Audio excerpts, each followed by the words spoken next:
행사를 시작하도록 하겠습니다.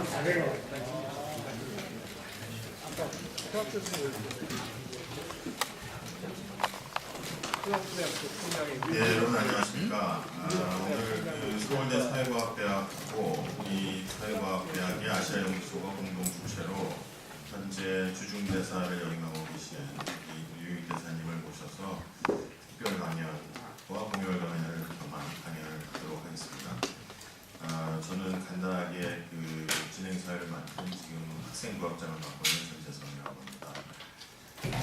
먼저 오늘 행사 일정에 대해서 간단히 말씀드리고 그리고 행사를 진행하도록 하겠습니다. 3시에 시작해서 대략 1시간 전후로 대사님께서 강연을 해주시고 한 20분 정도의 질의응답 시간을 갖도록 하겠습니다. 그래서 질의하실 때는 간략한 질의를 해주시면은 질의응답 시간을 갖도록 하고요. 이후에 우리 총장님께서 공로패를 전달하시는데 학장님이 대신 전달을 해드리도록 하겠습니다. 대략 4시 30분에 행사를 마치도록 하겠습니다. 대사님을 모시기 전에 너무 잘 알고 계시겠습니다만은 대사님의 양력을 소개해 말씀드리도록 하겠습니다. 이 대사님은 1980년 서울대 지리학과 교수로 부임하셔서 2009년 12월 중국 대사로 가기까지 29년 동안 재직을 하셨습니다. 인교 물리과대학 지리학과에서 학부 석사과정을 졸업하시고 육군사관학교 교관으로 병역 의무를 필요하시고 독일 킬대학에서 의학에서 박사학위를 취득하였습니다. 재직 중에 사회지리학, 유럽지리, 지역정책론을 가르치시고 관련 분야의 많은 연구 논문을 발표하시고 교육활동을 해오셨습니다. 캘리포니아 버클리 대학, 파리 소르본느 대학에서 대본 교수로 연구하셨고요. 국내에서는 지리학과장, 국토문제연구소장, 사회대 학장부, 호암교수회 관장, 교무처장을 역임하셨습니다. 세계지리학연합 IGU의 부회장을 거쳐서 사무총장으로 피선되셔서 지금까지 140년 역사를 가진 국제학술기구를 이끌어오고 계십니다. 대통령장은 21세기위원회와 정책기획위원회 위원, 간사로 약 10여 년간 대통령 정책 자문 역할을 하셨고 이외에도 여러 부처에서 정책자문 활동하셨습니다. 그리고 이명박 정부의 초대 대통령 실장직을 맡으셔서 정부의 틀을 짜고 정책 기조를 주로 하셔가고 있습니다. 작년 12월 28일 대한민국 중화인민공화국 특명전권대사로 부임하셔서 바쁘신 중에도 잠깐 귀국하셔서 오늘 특별 강연을 해주시도록 하셨습니다. 그러면 유 대사님을 모시도록 하겠습니다.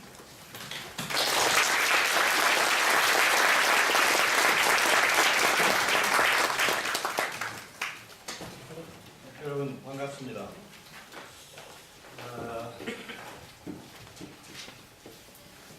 여러분이라고 말하기에는 좀 죄송한 분들이 여기 많이 와 계십니다. 한 분 한 분이 나한테는 아주 귀한 한 시간의 강의로 얘기하기에는 미안한 그런 거예요. 작년 12월 14일 사표를 내고 중국 대사로 가게 됐는데 당시에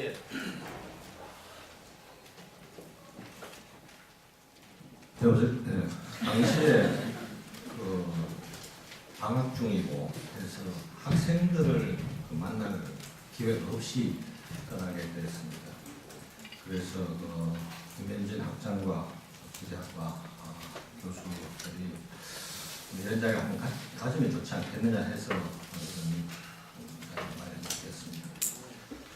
이렇게 영광스러운 자리를 마련해 주신 학장단과 그리고 오늘 참석해 주신 다운표하고 여러분께 아주 감사드립니다. 고별강이라고 생각을 하니까 이제 좀 마음이 약간은 수선해지는 느낌이 있습니다. 80년 2학기에 시작해서 작년 12월까지 가게 됐으니까 29년하고 한 학기 서울대에서 재직을 했습니다. 그동안 부족한 사람이 아주 중요한 자리를 차지하고 앉아가지고 역할을 못하는 것이 늘 죄송스러웠는데 그런 점에서 보면은 홀가분하기도 합니다. 그래도 학부 시절부터 치면은 잠시 유학하고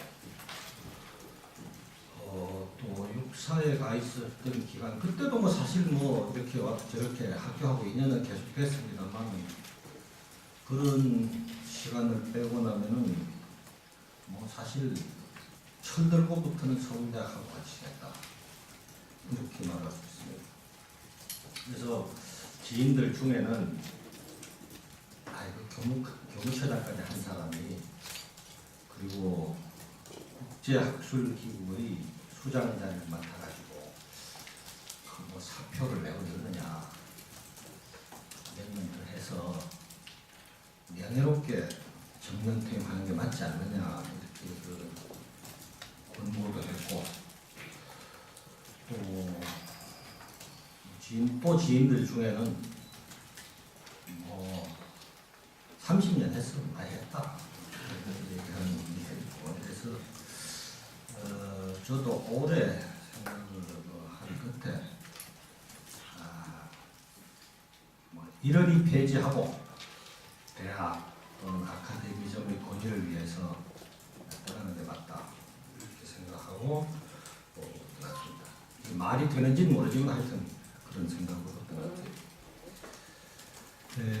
개인적으로 보면 저는 일생 동안 처음 학교를 떠났습니다. 돌아가신 신이 학교 선생님이었기 때문에 학교 관사에서 태어났어요.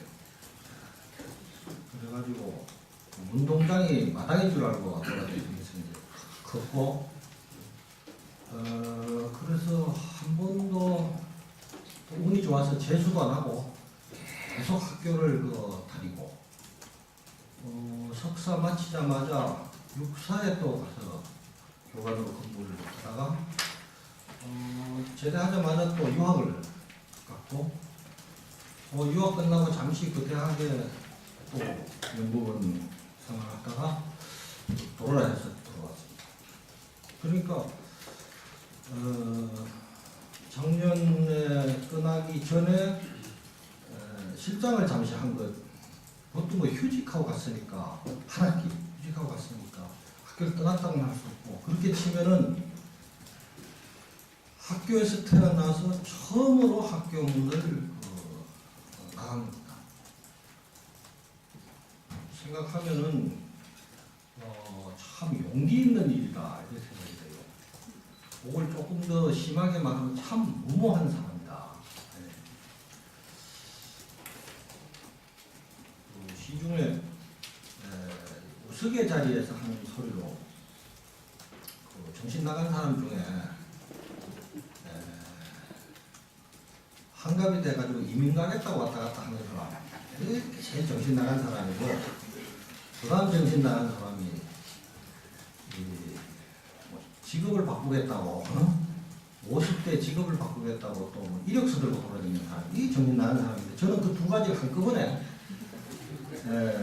해가지고 이제 말도 못하는 나라로 해보려는 외교관이 돼서 그러니까 상당히 뭐 저는 그렇게 생각합니다. 용기 있는 행동이었다.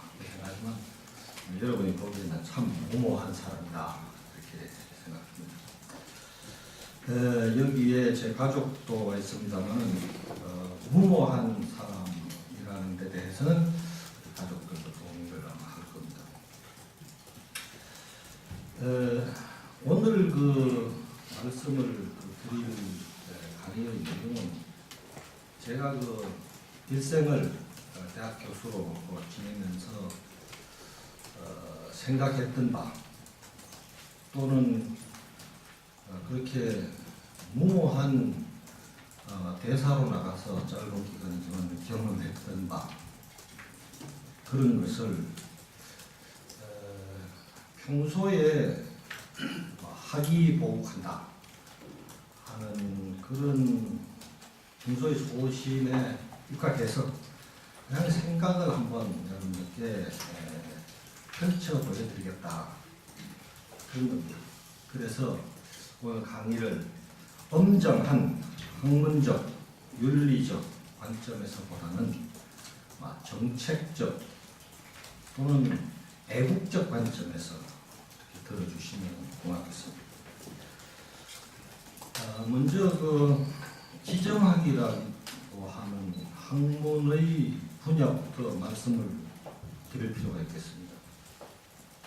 geopolitics, 영어로 번역을 해서 geopolitics 이렇게 하는데 이 분야는 사실 그렇게 오래된 분야는 아닙니다. 근데 우리나라에서는 지정학이라는 말이 의외로 아주 파퓰러하게 유통이 되는 그런 개념입니다.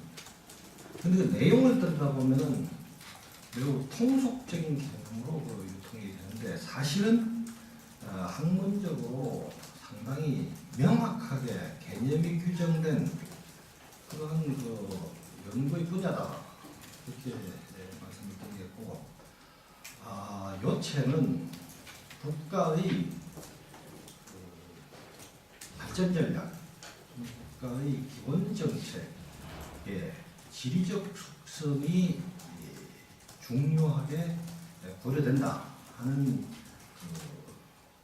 원리를 놓고, 그러면 지리적 속성에 따라서 국가의 발전 전략이 어떻게 구성되어야 하고 또 구성될 수 있느냐 이런 것들을 연구하는 학문이 분야입니다. 그런데 이 말이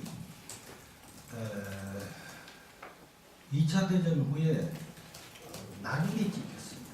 낙인이라는 게 뭐냐면 죄를 지으면 몸에다 도장을 불도장을 찍어주는 걸 낙인이라고 하는데 이게 찍혔어요. 왜 찍혔냐 하면 2차 대전 때 나치가 이웃나라를 침공하고 영토를 확장하면서 원용했던 학문적 논리가 지정학으로부터 나왔다. 그래서 이거는 범죄를 저지른 학문이다. 이렇게 해서 그 지정학이라는 말을 없앴습니다. 사전에서. 그 말을 쓰는 사람은 아주 지탄을 받는 이런 게 되고 학자들도 그 말을 안 썼어요. 저 생각에는 그 학문이 잘못된 게 아니라 그 학문을 원용한 사람들이 잘못한 것인데 왜 학문에 낙인을 찍었느냐 이런 생각을 했고, 아주 아이러니컬하게도 90년대 초에 장춘에서 국제정치학회를 했는데 거기에 제가 지정학적 주제를 가지고 논문 발표를 했어요. 프라하에서 또 그런 일이 한 번 있었고 이래가지고 그때만 해도 굉장히 거센 항의를 들었어요. 왜 동아시아의 조그만 나라에 있는 사람이 금단의 영역을 다시 건드리느냐 이런 생각이 들었는데, 세월이 흘러서 지금은 르네상스 오브 지오폴리틱스, 지정학의 부흥기를 맞이하고 있는 시대에 와 있습니다. 그래서 오늘 제가 지정학이라는 말을 주제로 걸게 됐는데 여기에는 크게 보면 세 가지 이유가 있습니다. 연유가 있다고 말하는 것이 맞겠습니다. 첫째는 제가 지리학자로서 지정학에 대해서 조금 별난 인연을 갖고 있다거나 좀 특별한 감정을 갖고 있다 이렇게 말씀드리겠는데, 유학을 가서 참 어려웠던 시절, 어려운 게 뭐 여러 가지가 어렵습니다. 그때는 지금은 제가 몸이 좋습니다. 몸도 약하고 돈도 없고 실력도 딸리고 말도 잘 안 되고 그래가지고 그 독일 대학에서 학위 과정을 한다는 게 굉장히 힘겨웠어요. 역사학과 사회학을 부전공을 했는데 독일 사학을 한다는 게 거의 뭐 이거는 정말 난해한 골짜기를 밤에 헤매는 것 같은 그런 겁니다. 그래서 이제 그렇게 하다가 가끔씩 이제 이 절망감 같은 것이 오는 거예요. 아니 내가 뭐냐 이거 공부 제대로 안 되고 여기까지 와가지고 그럴 때 제가 그 위안을 삼고 다시 자신을 다그쳤던 그 생각이 말하자면 지정학적 그 소명 그런 게 나한테 있다 이렇게 생각을 한 겁니다. 스스로 개발한 거죠. 그런 지정학적 소명이라는 거.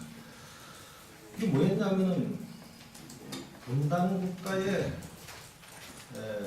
지리학도가 분단국에 또 지리학을 하러 왔다면은 내가 뭐 별로 중요한 사람은 아니지만 뭔가 이 창조주가 뭘 인물 줘서 보내지 않았겠느냐 이런 생각을 했고 그 인물을 제가 이제 규정을 하기를 이 지리학이라는 학문을 해서 분단과 통일의 문제에 기여해야 된다. 이렇게 이제 아마 그래서 창조주가 있어서 나한테 허명을 준다면은 아마 이런 걸 주지 않았겠느냐. 아니면 할 수 없고. 이렇게 이제 생각을 하고 이제 뭐가 잘 안 되면은 야 그래도 말이지. 내가 인문지리학자로서는 첫 유럽 유학생이고 그리고 독일 첫 유학생인데 내가 여기까지 와가지고 그래도 정당하게 학부 석사도 하고 육군사관학교 가서 교관도 하고 이랬는데 이게 뭐 이어서 공부 잘못하면 밀린다 이런 게 불안하다. 내가 반드시 해야 되는데 왜 해야 되느냐? 분단과 통일에 대해서 내가 지리학자이기 때문에 뭔가 기여를 해야 된다 이런 생각을 했습니다. 그래서 찾아다니는 그 행로가 지정학적 그 서적과 논문과 뭐 이런 것들을 혼자 찾아다니면서 공부를 하게 됐는데 그것이 그 귀국 후에 제가 교수 생활을 하면서 또는 조금은 별나게 정부의 정책 자문을 하거나 실제로 그 정책에 뛰어들면서 저희 사고와 행동에 적지 않게 영향을 미쳤다 그렇게 생각합니다. 그게 첫 번째 연유고 두 번째 연유는 이 한반도가 지정학적으로 본다면 지정학의 관점에서 본다면 지구상에서 가장 민감한 지역 중에 하나다. 그러니까 한반도는 지정학적인 개념으로 사고를 하는 것이 매우 필요한 지역이다. 이런 생각을 했습니다. 지정학에 이런 말이 있습니다. 동쪽으로 가서 멀지 않는 항구를 찾아야 한다는 명제를 망각한 정치학자가 있다면 그것은 러시아인이 아니라 그것을 이제 그대로 아날로지로 옮겨가지고 대륙에 진출하기를 포기한 정치가가 있다면 그것은 일본인이 아니다.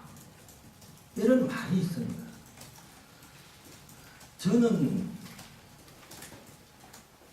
그런 컨텍스트에서 얘기를 한다면 4강에 둘러싸여서 살아간다는 것을 망각한 정치가가 있다면 한국인이 아니다.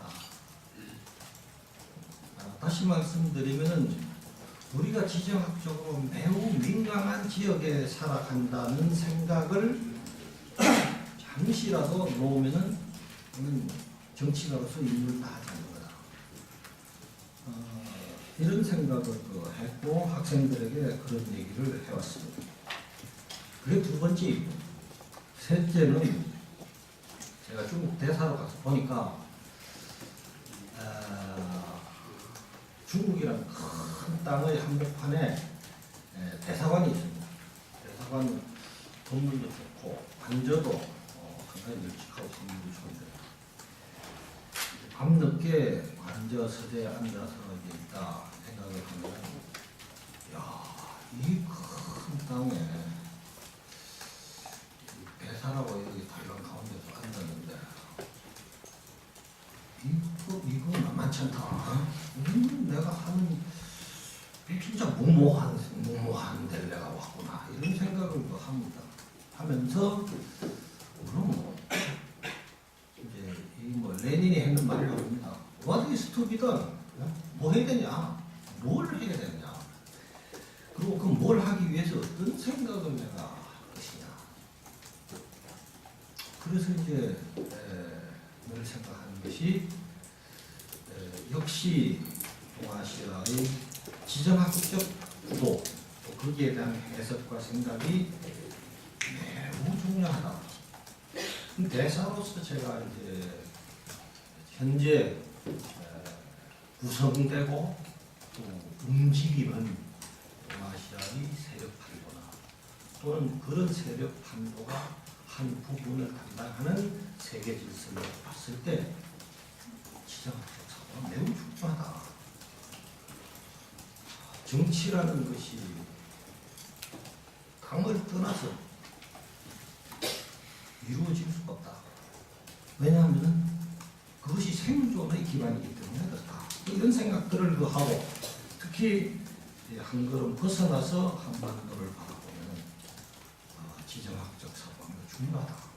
이런 생각에서 내가 마지막 강의를 한다면 나의 학생들에게 이 이야기를 지정학적 사고라는 게 중요하다는 얘기를 해줘야 되겠다. 그렇게 생각을 합니다. 그래서 주제가 지정학적 화해를 이렇게 됐습니다. 초기 지정학이 이제 한창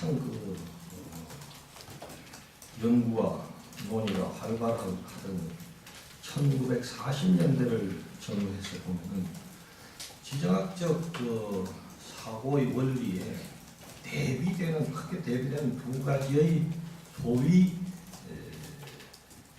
지정학적 이론이 있었습니다. 하나는 여러분들 잘 아시는 맥킨더의 하틀랜드 티어리, 심장부위론. 그거 내가 원어로 여러분들한테 말씀을 드리면 그 핵심이 이렇습니다. Who rules the heartland commands the world island. Who rules the world island commands the world. 하틀랜드를 지배하는 자가 월드 아일랜드를 지배하고 명령하고 그 월드 아일랜드의 명령권을 가진 자가 세계를 지배한다. 그런 거예요. 여기서 하틀랜드란 유라시아 대륙의 가장 깊은 곳, 내륙입니다. 유라시아 대륙의 내륙 심장부를 지배하는 자가 유라시아 대륙을 지배하고 유라시아 대륙을 지배하는 자가 결국 세계를 지배한다. 이런 이제 말하자면 가설로부터 출발한 이론이 하틀랜드 대륙입니다. 여기에 대해서 그게 아니다. 대륙의 림이라는 거죠. 그릇의 가장자리, 주변, 이게 중요하다. 그래서 똑같은 운율로 이렇게 말합니다.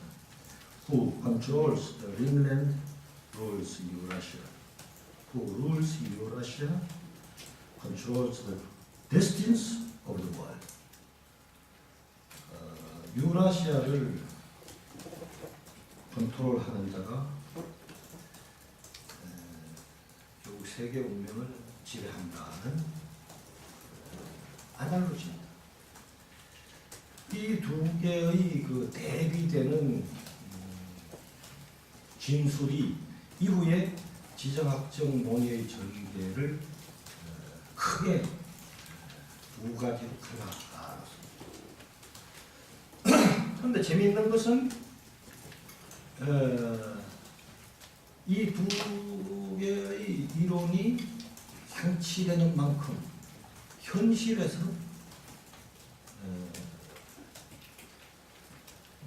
말하자면 대륙 세력과 해양 세력이 대치되고 대립되는 구도가 생겨납니다. 흔히 말하는 동서냉전 구도 했을 때 그것은 한쪽은 림을 중시하는 그 세력, 해양 세력, 북미를 아우르는 해양 세력, 그 다음에 하틀랜드를 중시하는 중소의 그 공산혁명을 해서 말하자면 이데올로기로 뭉친 아시아 대륙의 내륙, 이것이 또 하나의 그 이론을 바탕으로 형성이 되고 있습니다. 그리고 한반도 분단에 이러한 사고가 알려있습니다. 그 디자인했건 또는 그것을 수용했건 또는 그것을 그냥 맹종했건 어쨌든 간에 해양 세력과 대륙 세력의 대립구도, 그 대립구도가 공간적으로 해법을 찾은 것이 한반도의 38선 또는 후의 휴전선이 아니냐. 이 가설이 맞느냐 안 맞느냐는 중요하지 않습니다. 그러나 이러한 사고들이 그때 국제 질서를 구성하고 해석하는 많은 사람들에 의해서 생각의 기저를 만들었다는 사실 자체는 부인할 수 없다. 아이러니컬하게도 우리나라의 적지 않은 지도자들도 이러한 대립적 구도를 근본적으로 사고의 밑바탕에 깔고 있습니다. 그래서 이 한반도의 분단은 불가피하다. 해양 세력과 대륙 세력이 반도에서 마주칠 수밖에 없었고 마주치는 결과는 분단이었다. 이렇게 이제 해석을 하고 그것을 토대로 해서 다른 많은 이야기들을 펼쳐 가는 거죠. 혹시 내 얘기가 틀리면 뭐 정치학자들이나 외교학, 국제정책 하시는 분들은 뭐 그렇게 생각할 수도 있는 정도로 그냥 이렇게 치고 있습니다. 나는 막 그렇게 생각합니다. 그런데 이게 왜 그러면은 지식인들이 한국의 지식인들이 난데없이 그런 생각을 하게 됐느냐? 조선시대에 그런 생각을 했던가? 송복 선생 같은 분은 임진왜란이 그러한 대립구도의 한 시도였다. 당시에 중국과 일본이 부딪히고 여기서 서로 이해관계를 조정하려고 했던 것이 임진왜란이다. 그렇게 얘기하고 그래서 이순신 장군과 당시에 서해대강의 그 외교적인 노력이 한반도를 분단되지 않은 채로 온전하게 유지한 것은 위대한 일이었다. 그래서 그분은 그 두 분의 만남을 위대한 만남이다. 이렇게 하면서 책을 내기도 했습니다. 그러나 그것은 또 하나의 해석이지만 우리 지식인들이 어떻게 해서 이런 생각을 다 갖게 됩니까? 그거를 제가 한번 쭉 살펴봤더니 1930년대 말에 일본 대사관에 무관으로 온 사람 중에 당시에 육군 장성이었던 칼 하우스호프라는 후에 돌아가서 뮌헨 대학의 지정학 교수, 그리고 뭐 굳이 말하자면 많은 지정학적 개념들을 체계화했지만은 또 다른 한쪽으로 그 나치의 그것을 그 이론적 기초를 제공하는 일을 했던 심하게 말하면은 그 낙인찍히게 한 주범이다 이렇게 할 수 있고 또 지정학 쪽에서 보면은 학문적으로는 그러나 훌륭한 사람이다 이렇게 말할 수도 있는 이 사람이 일본 대사관에 무관으로 와 있으면서 일본의 군벌들하고 아주 가깝게 교류를 했습니다. 난 책에서 그걸 볼 때는 대사관의 무관이 교류를 한다는 게 무엇을 의미할까 잘 몰랐어요. 근데 내가 대사로 가보니까 이게 이런 거구나. 무관은 대사의 지휘를 받지만 또 어떤 부분은 독립적으로 움직입니다. 쉽게 말하면 외교부가 몰라야 될 것도 있다. 국방부가 하는 일 중에. 그러면서 각국의 무관들하고 끊임없이 그리고 본국의 그 군인 고위부하고도 가능하면 접촉을 합니다. 그 접촉을 잘하고 소통을 잘하는 무관이 훌륭한 무관입니다. 이 카라우소프라는 사람이 가서 일본의 군부들하고 계속 교류를 하면서 지정학적 개념을 계속 넣어주고 있잖아요. 그 일본 군부들 들어보니까 이게 참 일본이 하고 싶은 거하고 너무나 잘 맞아떨어지는 개념들이 많아요. 이 사람들이 그거를 다시 자기들의 논리로 묶은 것이 바로 우리 지식인들이 현재 잘못 알고 있는 한반도의 분단은 불가피하다. 해양 세력과 대륙 세력은 한반도에서 마주칠 수밖에 없었고 그리고 마주친 이상은 한반도의 사람들은 그 질곡과 고통 속에서 살아가도록 운명지어져 있는 거다. 이런 논리를 개발하고 그렇게 개발하고 그 논리를 조선 총독부를 통해서 임포즈를 했어요. 유포를 했어요. 한반도는 해양으로 나아가려는 대륙 세력과 대륙으로 진출하려는 해양 세력이 부딪히는 곳이다. 그러므로 한반도에서는 불가피하게 전쟁과 갈등이 일어나게 되어 있다. 그것은 한반도의 지정학적 운명이다. 이런 글이 나옵니다. 일제는 한반도를 강점하고 그 강점을 통한 지배를 정당화하기 위해서 지정학적 논리를 교묘하게 조작을 한 후 그것을 식민지 통치의 수단으로 유포를 해다가 그리고 그때 열심히 공부한 머리가 좋은 사람들이 이것을 전부 받아들였어요. 그럼 열심히 가르쳤어요. 그래서 내가 학교 다닐 때도 이런저런 역사책이나 이런 데 보면 한반도는 지정학적으로 분리한 땅으로서 해가지고 그 제목이 지정학적 위치론 해가지고 나옵니다. 웃기는 거죠. 지금도 그런 소리를 하고 다니는 사람들이 언론에도 있고 미안하지만 학자도 있고 정치인은 많고 이렇게 있습니다. 그리고 복덕방 주인도 그렇고 택시기사도 있는데 그러고 보면은 조선 총독부의 교육 시스템은 탁월했다. 해방이 되고 60년이 지났어.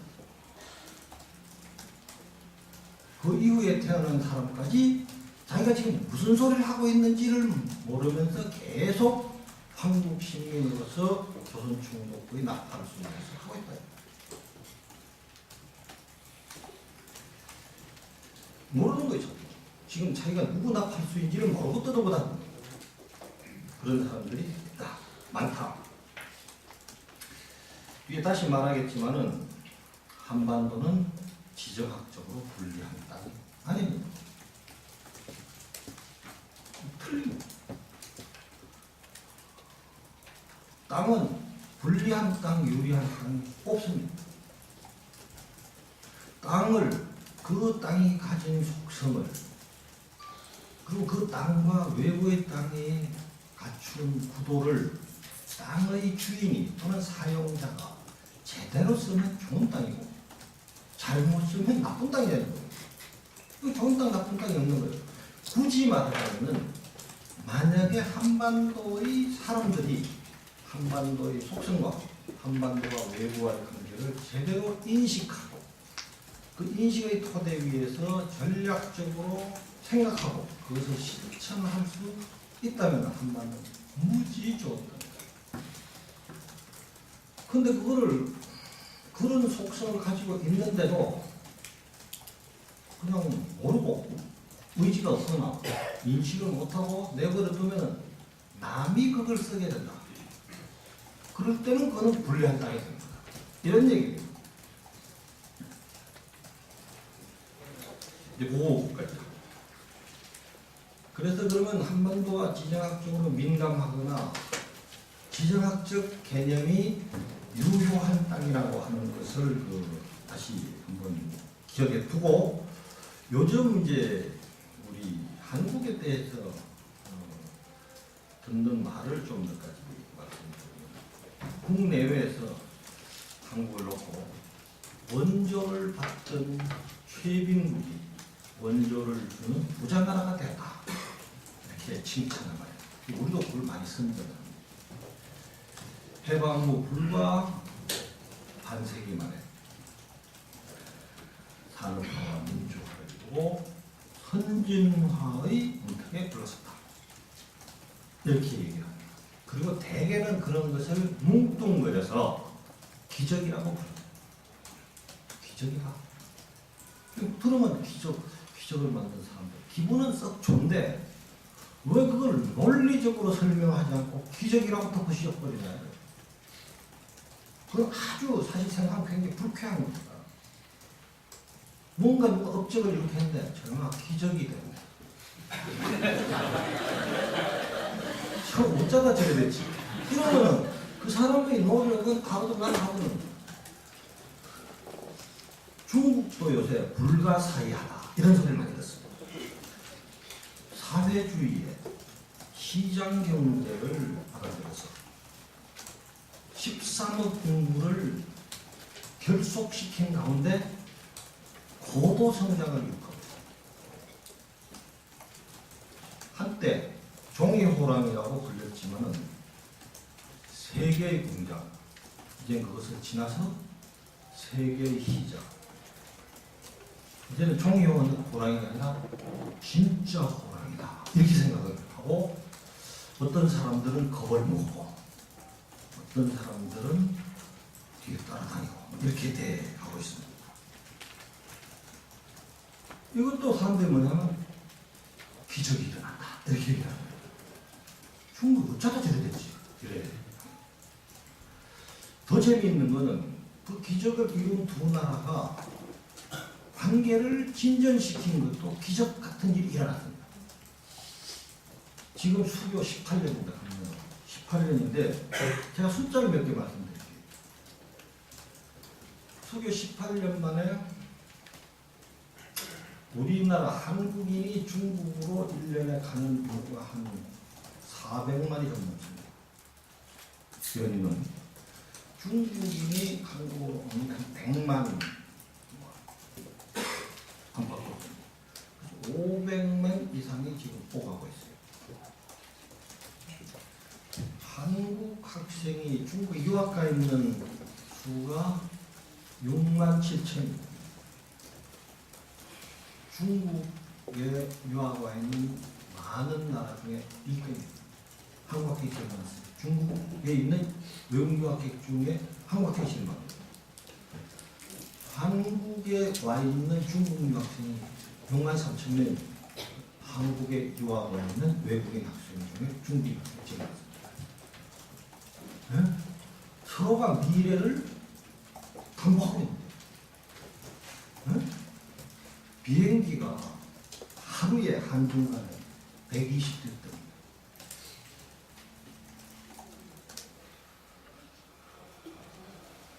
교육의 투자액에서 한국은 중국의 3위국가. 근데 중국은 한국의 1위국가. 한미 간, 한일 간 교역량을 합쳐도 한중 간 교역량이 안 됩니다. 18년 만에, 아니 17년 만에, 18년 만에 총을 마주대고 쏘던 병사들이 아직도 다 살아있는 거예요. 네? 중국은 주석의 아들을 북한에서 묻었어요. 저는 우리는 얼마나 많은 사람이 6.25 때 중공군의 그 공격에 희생. 당사자들이 아직도 살아있고 사는 거예요. 그런데 한중 간의 관계는 지구상의 어떤 두 나라보다도 가까워져요. 가깝다는 말은 여기서 교역의 양이나 인적 교류나 상대방에 대한 의지나 이 보면은 이렇게 되어 있는 겁니다. 다시 말씀드리면 이른바 기적이라는 걸 만든 두 나라가 만들어낸 관계의 크기나 속도로 기적이 되었습니다. 이거 어떻게 이렇게 가능했거냐? 그것도 기적이다. 이거 이제 잘 모르면요, 뭘 연구하다 잘 모르면은 세 가지가 있다. 학자는 잘 모르는 거를 놓지 않아요. 끝까지 물고 이제 연구를 해야 되는데 아무리 연구를 해봐도 이 가능성이 없다. 이럴 때 그 익스큐스가 세 가지가 있어요.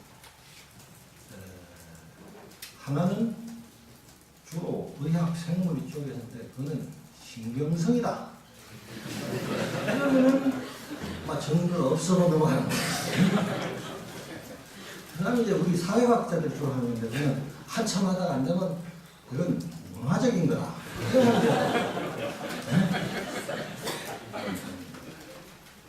그런데 마지막으로 뭐가 있냐면 이거는 기적이다.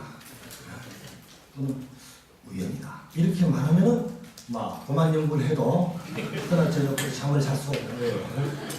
이래 됐는데 그 이상 더 하는 게 없다. 그런데 저는 이게 기적이 아니라고 생각을 하는 겁니다. 기적이 아니라 설명이 돼야 된다.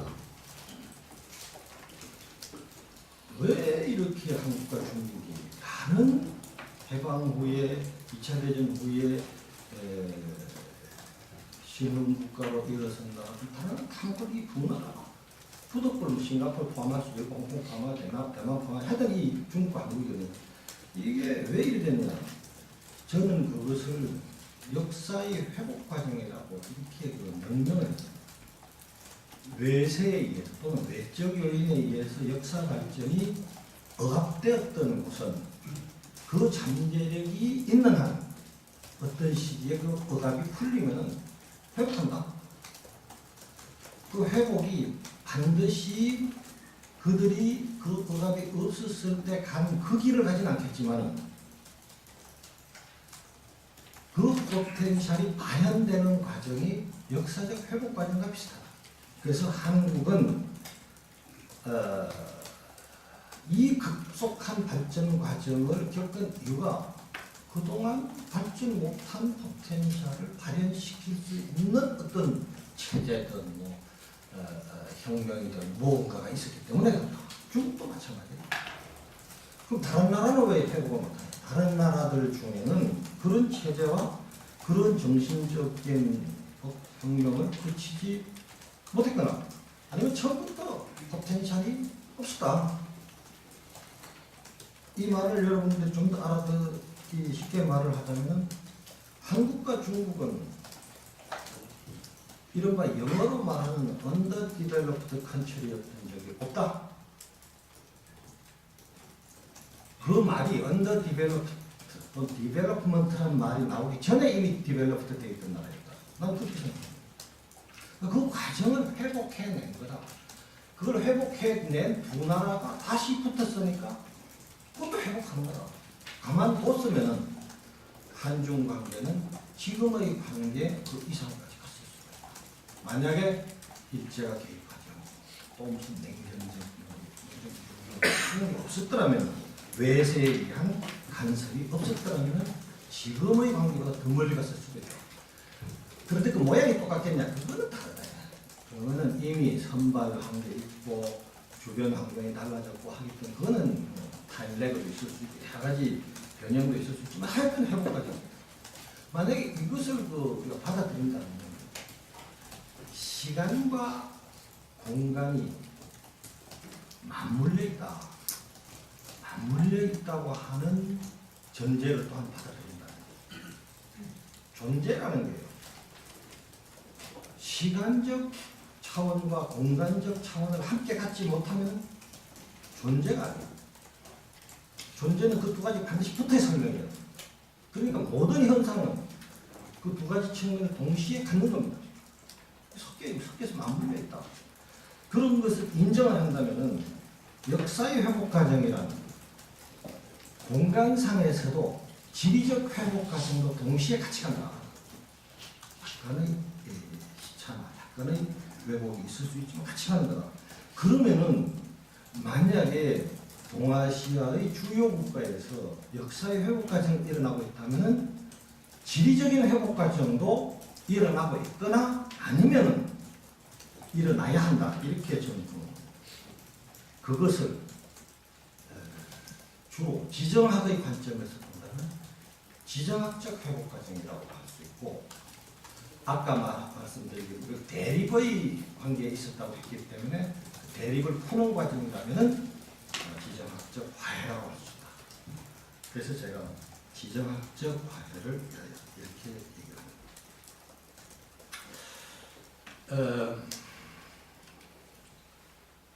지금은 아까 말씀드린 대로 역사의 회복 과정에 병행해서 또는 함께 지정학적 화해를 추구할 때 앞에서 각각 하틀랜드와 림랜드가 대립적 구조를 상정하는 그런 것이었다고 했는데, 만약에 지금 해양 세력과 대륙 세력 간에 일종의 화해가 일어나고 있다면 이게 그거 아니냐?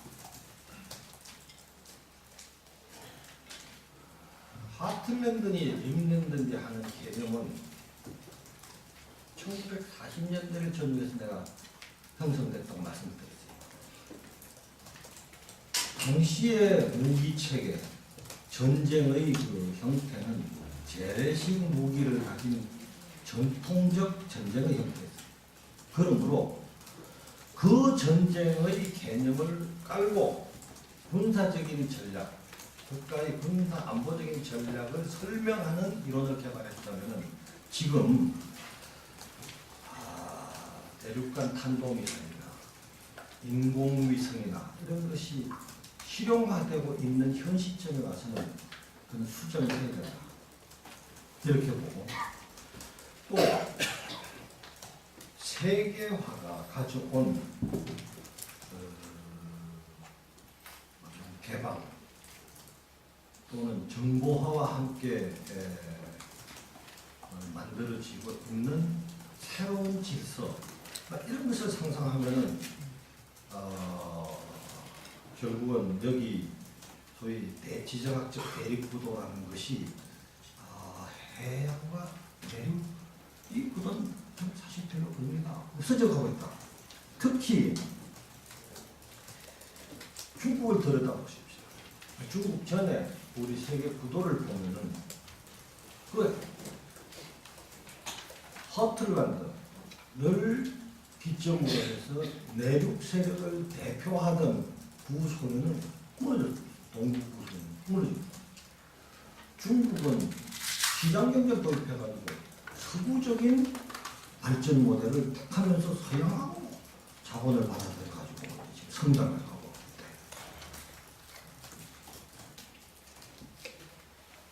중국은 지리적으로 보면은 저 내륙에 있던 중침, 시안, 연안 이쪽에서 지금 어디로 나왔습니까? 상해, 영쪽 이쪽으로 해안으로 다 나와버렸어요. 만약에 내륙과 해안 간의 대립구도라면 적어도 중국을 놓고는 설명이 안 되는 거예요. 그리고 이렇게 해안으로 나와서 지금 중국 경제의 성장축을 강력하게 구축한 다음에 지금 중국 정치계는 어떻게 내륙을 다시 개발할 수 있겠느냐. 해안 지역의 성장 효과를 어떻게 내륙에 파급시켜 낼 수 있겠느냐. 그리하여 중국 대륙을 어떻게 하나로 통합시켜낼 수 있을 거냐에 모든 논의의 초점을 맞추고 있습니다. 그렇다면 대립과 갈등이라는 게 도대체 무슨 얘기냐. 하나는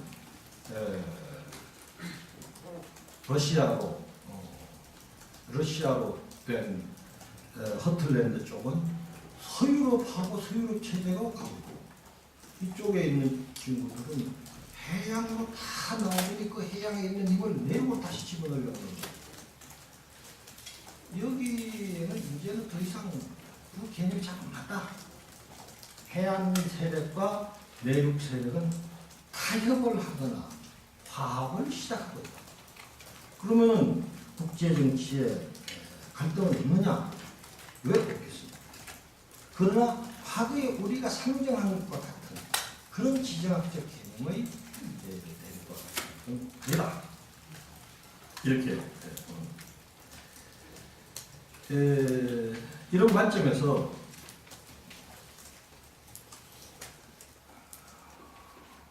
과거의 해양 세력을 대표하던 소위 서방과 대륙 세력을 대표하던 동방은 사회주의 체제의 국가들의 블록 이걸로 보면 지금은 그것을 공간적인 네트워크가 상당히 대체되고 있습니다. 그리고 관계를 훨씬 다양하게 만들어내고 있는 게 아니냐, 국가 간의 관계를. 이렇게 이제 현실에서 일어나고 있는 것을 과거의 이론을 넣어서 설명을 할 때 설명이 잘 안 되면 우리는 그것을 수정을 할 수밖에 없게 됩니다. 수정을 해야 한다. 이렇게 일단 생각을 하고 또 다음으로 넘어가시죠. 한국과 중국이 앞서더니 뒤서더니 역사의 회복 과정을 잘 추진해서 세상을 놀라게 하고 있습니다. 지정학적 화해 과정은 대륙과 해양의 큰 스케일에서 이미 시작이 됐고 상당히 진전이 되고 있지만 마지막 남은 화해가 한반도에서 이루어지지 않고 있습니다. 분단은 냉엄한 현실로 남아있고 냉전 구도는 아직도 살아서 움켜들고 있습니다. 나만 스스로는 역사의 회복 과정을 잘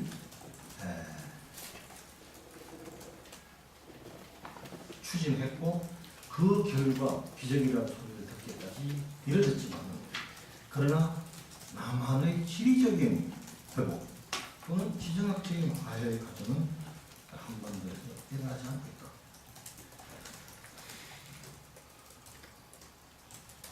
북한은 이제 스스로 문을 닫아 걸고 지금으로 보면 고립무원의 처지에 놓여 있습니다. 낙후를 벗어나지 못하는 정도가 아니라 주민을 굶기고 학대하면서 실패를 인정하지 않는 그러한 그 무모함 때문에 요즘 많은 사람들이 파멸을 논의하기에 이르렀다. 이렇게 보입니다. 그런데 한반도 전체를 하나의 레벤스러운 생활 공간이라고 본다면 여기에 회복, 역사적 회복 과정이 진전되는 만큼 지정학적 화해도 일어나야 한다. 일어나는 것이 임박했다. 이렇게 말할 수 있겠습니다. 갈 길이 멀죠. 갈 길이 멀지만은 이것이 논리적이고 이것이 또 우리가 추구하는 가치에 비추어서 정당한 것이라면 우리가 이것을 직시해야 된다. 그렇게 생각합니다. 그러면 한반도 지정학적 화해를 위해서 한반도를 어떻게 우리가 뭘 해야 되냐? 위해서 뭘 해야 되냐? 첫째는 아까 말씀드린 한반도에 대한 결정론적 사고를 불식해 결정론적 가설 자체를 기각해버려요. 일본 군벌들이 만들어 이때까지 무슨 그게 뭔 줄 알고 이렇게 떠받들어 왔던 이거를 과감하게 버려. 뭘 버리는 거냐? 한반도가 대륙 세력과 해양 세력이 막 부딪히기 때문에 대륙 세력은 해양으로 나가기 위해서 반도를 거두버리고 해양 세력은 대륙으로 진출하기 위해서 역시 반도를 거두버려 쓴다면은 거기서 하는 이 가설은 이론적으로 틀렸고 경험적으로 틀렸습니다. 이론적으로는 아주 정교해 보이지만 그 설명을 자세히 들어보면 한반 해양 세력의 주체를 상정하고 대륙 세력의 주체를 상정하면서도 반도 세력을 없는 것으로 상정을 했다.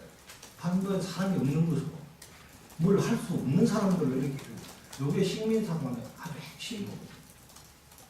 반도 사람들 아무것도 할 수 없다. 그러니까 저들끼리 싸우다 보니까 이렇게 됐다. 그럼 반도 사람은 열중시어 한 거예요. 실제로 열중시를 상당히 했지만 열중시를 하게 운명지어져 있는 건 아니다. 그럼 내가 경험적으로 그럼 어떻게 설명할 수 있냐? 히랍, 유럽의 반도들을 내가 지금 히랍, 이태리의 로마, 이베리아 반도의 에스파냐, 뉴틀란드 반도의 덴마크, 스칸디나비아 반도의 스웨덴, 노르웨이 하나같이 한 시대를 이끌고 한 시대를 주도하는 문명을 표현했던 것이다. 다 반도에서. 그럼 반도가 잘못됐다는 얘기는 곤란하지 않냐? 그때 어떤 사람이 그거는 유럽에는 대제국이 없어서 그렇다. 여기는 일본 제국과 중국 제국이 있었죠. 유럽은 그런 게 없잖아요. 근데 그거는 너무나 무식한 거예요. 제국의 역사는 유럽의 역사입니다. 반도가 잘못됐다는 것은 아까도 말씀드렸지만 이거는 경험적으로나 논리적으로나 이거는 아니다. 다만 그럼 왜 그래 됐느냐? 왜 그러면 우리만 그렇게 됐느냐? 우리만 반도라도 뭐 임진왜란부터 시작해서 여차하면 중국을 생각하고 뭐 만주도 내려오고 뭐 몽골도 내려오고 또 일본도 치고 올라오고 미국도 상륙하고 불란서 어쩌다 이래 우리가 이래. 그 이유는 간명합니다. 내가 지리학자로서 볼 때 그 이유는 간명합니다. 한반도에 사는 사람들이 한반도의 지정학적 속성을 이해하거나 또는 그것을 토대로 해서 나라를 만들어갈 공부를 안 했다. 그럼 한반도 사람들은 뭐 했냐?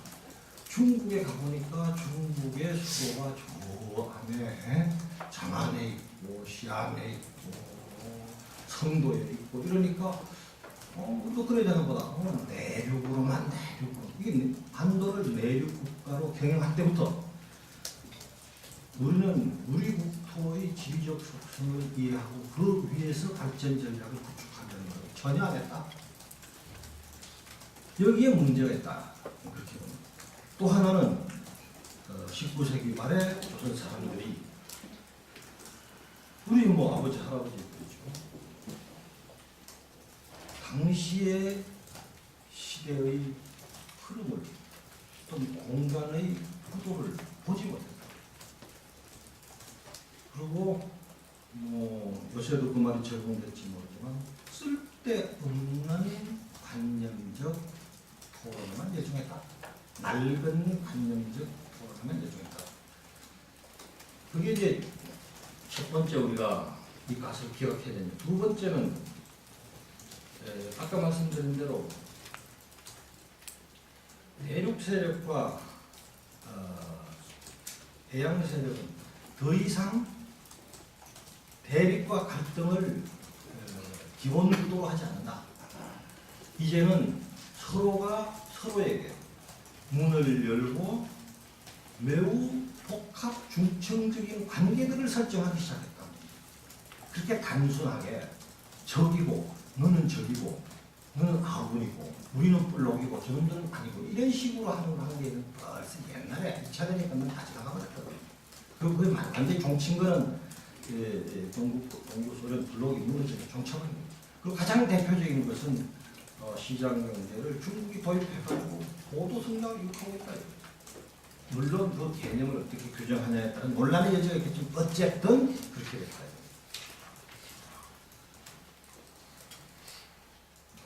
화해의 흐름은 시작됐다고 보고 전통적 지정학적 대립과 갈등의 구도는 이제는 수정됩니다.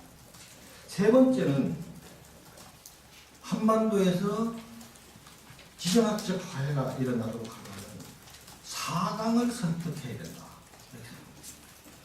구체적으로 미국과 중국과 일본과 필요하던 러시아까지 이거를 설득을 해야 된다.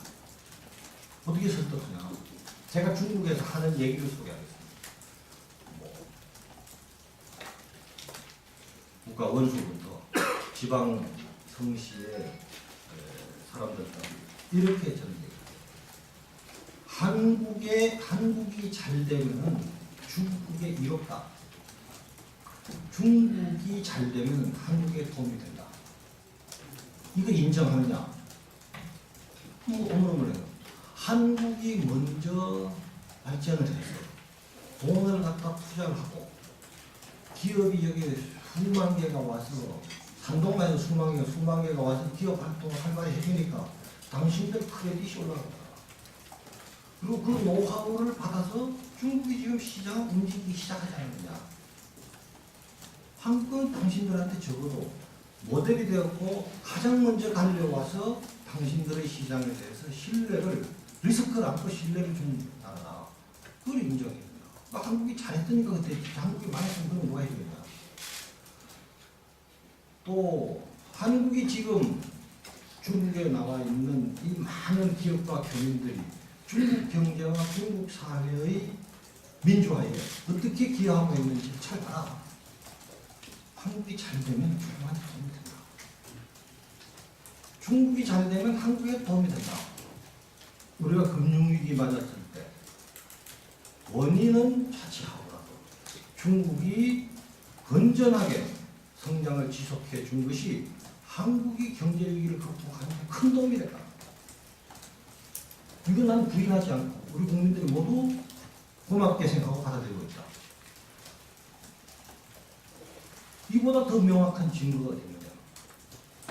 그렇다면 한 걸음 더 나아가서 통일 한국도 당신들에게 이루어올 수 있다는 것을 받아들여라. 자꾸 옛날 얘기 하지 말고. 그럼 이런 질문이 나옵니다. 미국과 동맹을 하고 우리하고 경제 관계를 정지시키자는 건 한계가 있는 거 아니냐. 저 대답은 미국과 동맹을 한 것이 나한테 물어볼 거예요. 네가 하게 된다. 왜 한국이 태평양을 건너가서 동맹국을 찾았겠느냐?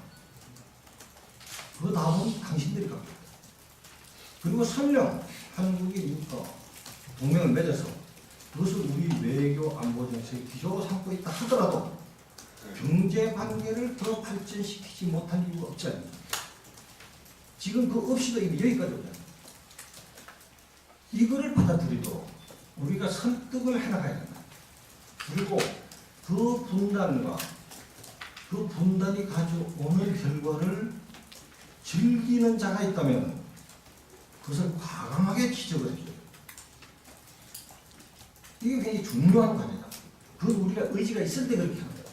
가장 편한 거는 시끄러운 문제는 말 안 하고 돈 문제만 얘기하면서 넘어가는 건 가장 편한 거예요. 그러나 우리가 만약에 지정학적 회복, 한반도의 일체성 극복이라고 하는 거예요. 일체성 회복이라고 하는 것이 가장 아주 중요한 과제라고 한다는 거예요. 그리고 이것이 시대의 요새 말로 시대 정신, 제가 하는 말은 시대의 소명이라고 한다면은 그럼 이걸 해야 되는 거 아니냐. 그래서 사강 설득에 나서야 된다. 뭐 이런 거예요. 그렇게 해놓고 그러면은 지정학적 연계를 바꿔야 된다. 어떻게 바꿀 거냐. 제가 아까 그 말씀드린 영문 그대로 다시 말씀드리면 Who controls network rules relationship. Who rules relationship controls the destiny of the globe. 네트워크, 물론 콘텐츠가 들어있는 네트워크입니다. 네트워크를 통제할 수 있는 자가 관계를 지배한다. 관계를 지배하는 자가 결국은 지구를 지배한다. 이런 얘기입니다. 바꾸자. 이제는 그렇게 대립이 아니라 연결망을 어떻게 짜고 그 연결망에 뭘 채워 넣을 거냐로 얘기를 해야 된다. 그리고 그건 훨씬 더 복잡한 구조다. 이런 얘기를 저는 내놓는 겁니다.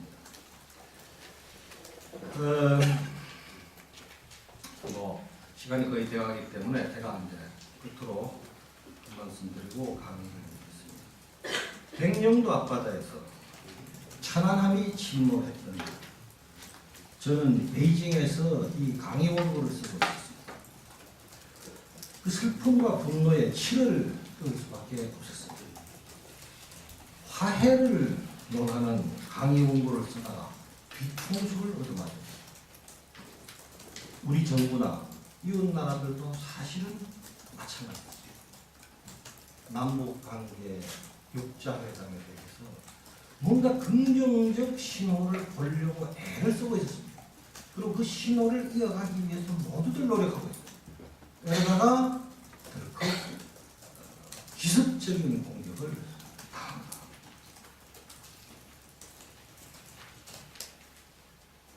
이 참 어이없는 일이 벌어진 겁니다. 이것을 아까 말씀드린 대립과 갈등의 지정하기 마지막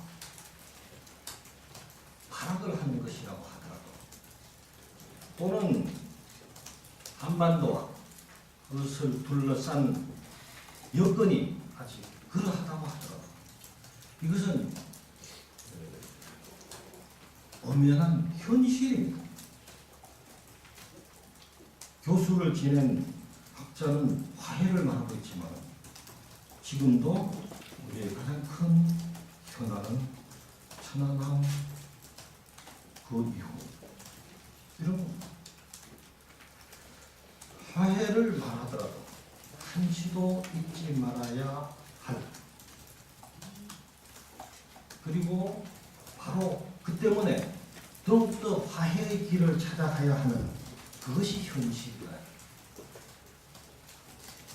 우리는 그런 현실에 맞서서 미래를 내다보고 이제는 결단을 해야 한다. 결코 두려워하거나 피해가려 하면 안 된다. 덮어 두려워하면 안 된다. 우리가 신념과 용기